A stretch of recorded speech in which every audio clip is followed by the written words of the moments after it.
Welcome to the garden. Today we're talking about sage.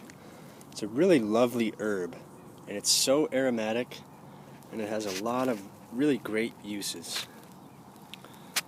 So today we've made a little tea out of dried sage, and it's quite pungent and quite refreshing. It's very strong and very, very aromatic. It's almost minty in its pungency.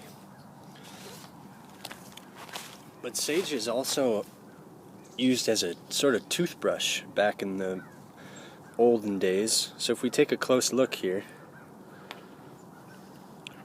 you can see there's tiny little hairs on the sage. And that really helps that plaque get brushed away. It's quite a beautiful leaf.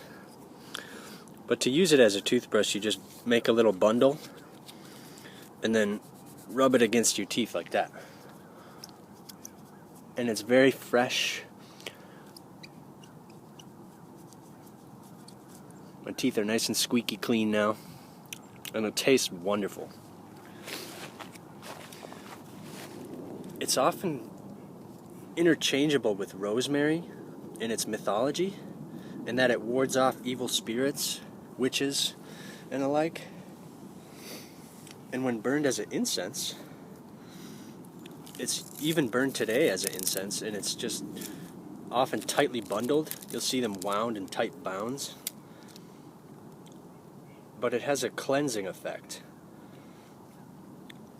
They say a smoke bath will ward off evil, and it can be used as a sort of purification. And wow, it smells really nice. So we're just going to let that burn in our little brazier here. It's used in the culinary world very often. It's a really important herb when it comes to poultry seasoning and like stuffing for Thanksgiving. And it's one of the last herbs to stay green around this time.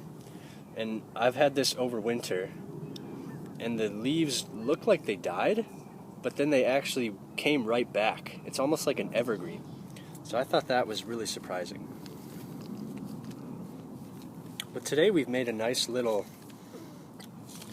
what's called a conserve. And the recipe comes from Venner, where he says, a conserve of rosemary and sage, to be often used by students, especially mornings fasting, doth greatly delight the brain. So this is just a little bit of rosemary, sage, a little bit of sugar, and some water, just to reduce in sort of a jelly or a jam. So we're going to give this a taste.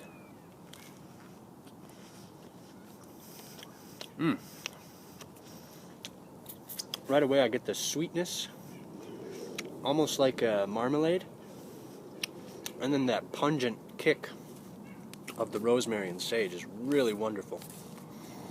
So I can see how that would really invigorate the mind. And rosemary is tied to memory, and so is sage. They're often interchangeable in their properties. They both have antiseptic properties, and sage was thought to, way back in the day, defend against the plague.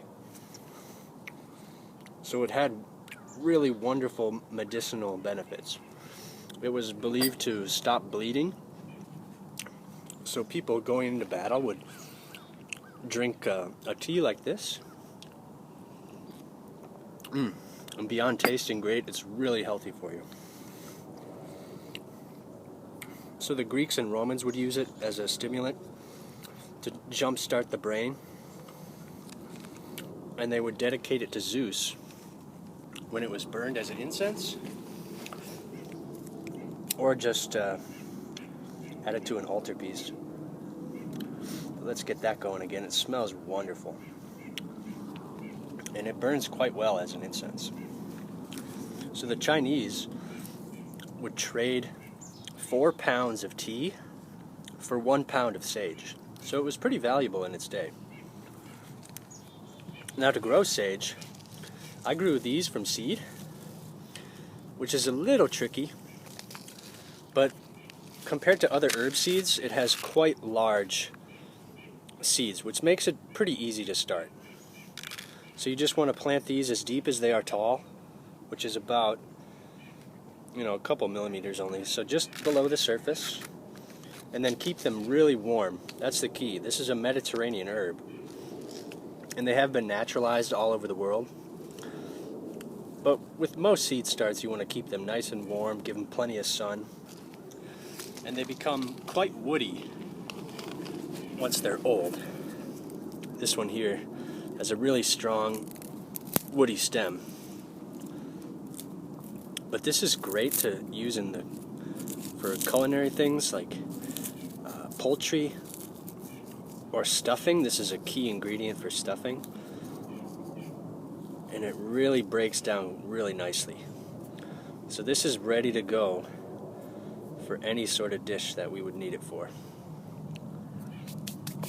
So whether you're growing this to burn as an incense, as just a beautiful pale green accent to your garden, or to ward off evil spirits, I hope you give it a grow. So thank you for watching, and I hope to see you next time.